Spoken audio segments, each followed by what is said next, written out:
България може да се храни от земята си.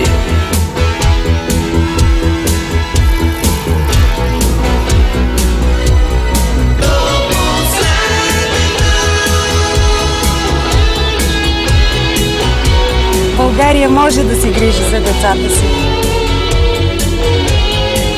България може да спре корупцията.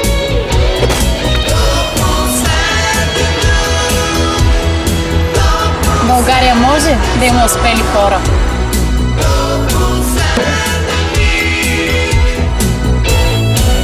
Да докажем, че България може. ГЕРБ. Номер 3 в бюлетините. Купуването и продаването на гласове е престъпление.